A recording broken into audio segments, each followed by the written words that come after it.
Adam, unfortunately, Jack yesterday injured his hamstring. Patch. during training. Yep.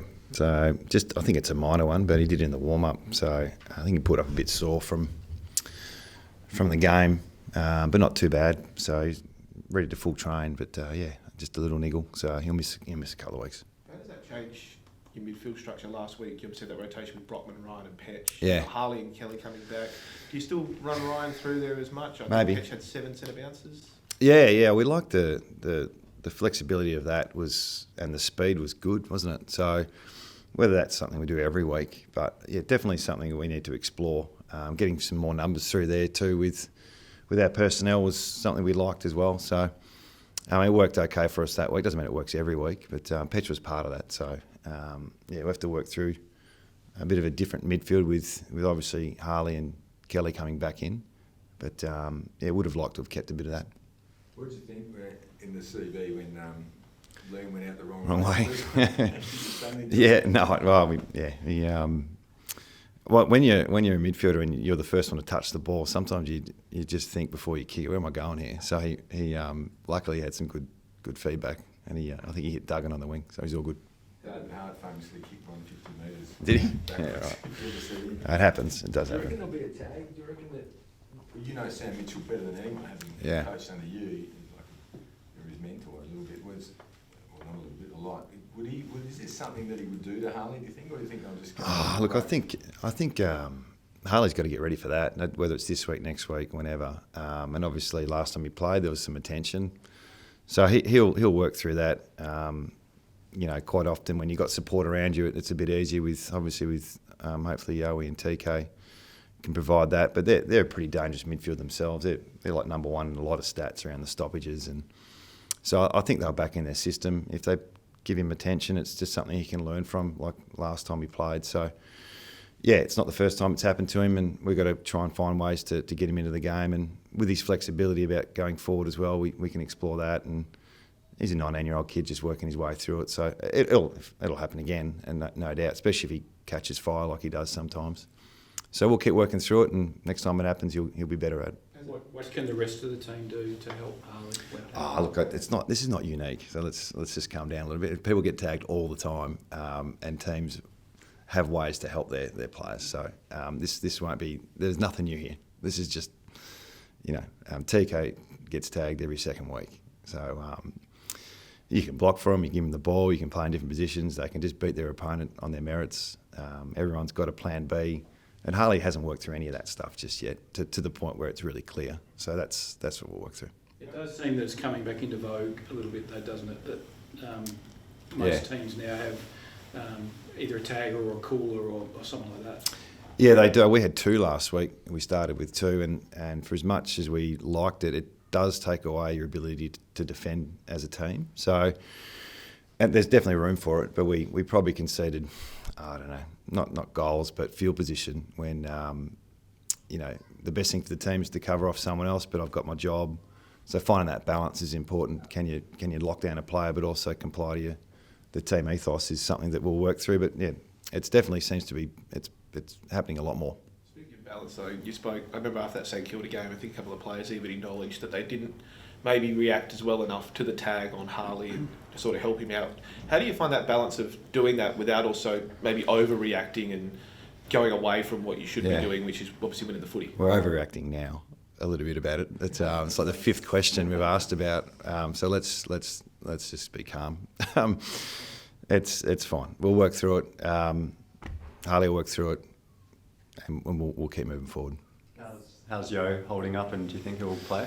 Yeah, well, he's got the flexibility, Elliot. This week we've really trying to respect the situation he's going through, which is tragic. So he popped into the club yesterday for the morning. He's here today, and we'll see how he goes through the captain's run, and we'll give him up to the last minute before the game, before he's preparing to play. But if he feels like he's not up for it, then he won't. So it's totally up to Elliot how he's feeling and what he has to deal with his family. So we're very respectful of that situation. Is Gaffy in the squad for that standby sort of situation, or have you got other ideas? No, definitely. Yeah, he's in the mix. We sort of know what we're going to get from Andrew. Obviously, down a path at the moment with what we're doing with our team, but he's definitely part of the conversation every week. So he's in the squad for a reason. It's not just, it's not the token. So there's chance there that he plays. Chance he plays next week. So he's part of the squad. Given he's a champion of the club, really, Yeah. 270 odd games, are you planning, or is the club planning a farewell of stuff? I know we're getting a bit early in the season for that, but is that a plan in place for him? No, I think we're talking about getting him to play at his best, and can he get back into the side? That's his. I don't think he's thinking about that. I know he's out of contract. That doesn't mean he's going to retire. So it's just that's something that the club and Gaffey will work through in the next month or two. But no, he's playing and training to play, and I don't think he's looking for a gimme at the moment. So he wants to get his way back into the side, and we'll still give him that opportunity. Bailey and JD, is that working for you? Is it still happy with that setup, having the JD, Jack Darling and Bailey Williams as a forward? Yeah. Yeah. Look, we'd like to get a little bit more out of Bailey as a forward. I don't think it's a Darling thing. It's probably more a ruck thing, with Flynn and Bailey. They're combining in the ruck okay, but can we get a bit more out of Bailey as a forward? And that we sort of knew it was going to take a bit of time. And with Aussie coming back, it didn't feel like we were too tall last week. I know there was a lot of questions around that. But we didn't keep it in our forward line as well as we have in the past either. So there's just some stuff there that we'll keep giving opportunity to. And we played Ryan Marrick on the wing to give us a bit more speed in the front half. Our talls aren't that tall. Jakey's 191, Darling's 192 or 3, and I think Oz is 194 or 5. So it's not like we've got 3 or 4 massive talls that aren't mobile. So we think it can work, but we're not going to be locked into it for the rest of the year. The team you've named this week, it seems like it's the strongest since COVID, effectively. Maybe, yeah. It doesn't mean anything. The synergy piece is something I spoke about earlier in the year, and it feels like we're sort of going backwards to that a little bit, that there's guys that haven't played together before. We've got, Flynn's played 2 or 3 games, but I don't think TK's been around. Harley's been out for a month. Yo was out briefly with his injuries. Oscar hasn't played until the last week. Liam Ryan's back now, and you sort of feel like he's almost back to where he was before he got injured. So there's sort of, this week looks strong on paper, and we're expecting a good performance. But I think we'll get a better output in the coming weeks as well. That great ingenuity you're showing, is that set to continue, or when they come back you don't, like Marrick to the wing and Lamb through the middle, and it was fantastic. Ingenuity. That's a good call. I think we're in that position where we need to explore guys in different spots. I still think, like Marrick, for example, he's 19. He's been here for 12 months. And he's 194, and he's got a really good skill, and he's got good game sense. So is the wing his spot? So we need to look at that. Even young Hutch, who we drafted 3 weeks ago, there's some scope there. I just don't know where. Brockman on ball. Brocky's new, and he's played probably 3 or 4 games for the club. So he looks really clean and powerful around the ball as well. So we're still, especially in the midfield and front half, it seems to be evolving. We're nowhere near the finished product in that, and I think we all understand where we're at with that too. Do you have to have a plan for Sicily, given what he can do? Maybe, yeah. It's looking at Sicily and Hawthorn in general. I mean, I think if you did the ladder over the last 7 weeks, they'd be top 2. And obviously he's their captain and leader, and they're strong around the stoppages, and they're strong behind the ball as well. So, yeah, what they do in transition is pretty sharp, and he's part of that. So, yeah, like you said earlier about the tagging roles, it's not just on ballers, it's probably dangerous halfbacks as well. And he's had his fair share of that. But there is plans that those type of players go to. I mean, Gov got some attention last week. So there's ways they can free up other people, and it's not as easy as you think to do that. But it's definitely part of the process. The surface at the ground, does that some way help you a little bit in terms of you can at least train on it? Yeah. Do you train it, that sort of thing? We've stopped training there at main training. I don't know what Freo do now, but we'll be there tomorrow at Captain's Run. It's not fantastic. It can be better. I think they've admitted that, haven't they? Mm-hmm. But it's okay. It's not terrible. So we'll back in it. They'll get it right sooner or later. And both teams play on the same surface, and it gets a bit slippery on the bench side wing for reasons I don't know. But both teams got to deal with it. When did Did you stop training there for your main training, and why? It wasn't because of the surface. It was it was a little bit because of the surface, but more the fact that our numbers are more healthy. We got 2 ovals here, so if we want to split up the groups and have a squad and that sort of stuff, we can use both ovals, and that's why we built this. So yeah, we feel like there's enough connection with the stadium to do it on captain's run. So it was a bit of both. It used to be the hardness of the stadium that was the issue. Yeah. Now it's the slipperiness, if that's a word.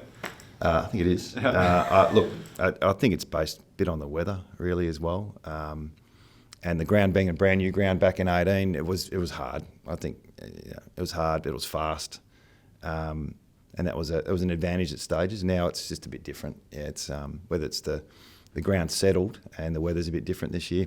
I don't really know. Is it still hard? I don't think so. No. I'm not overly concerned about the oval, by the way, and the surface. You know, there's a couple of commentators who are adamant that you guys met with Liam Baker recently. Did you meet with him? Do you know about it? No, I didn't. So this stuff's going to happen a lot now, the conversations. So yeah, I know it's the time of year. So one thing, I don't think any club wants to play it out through you guys.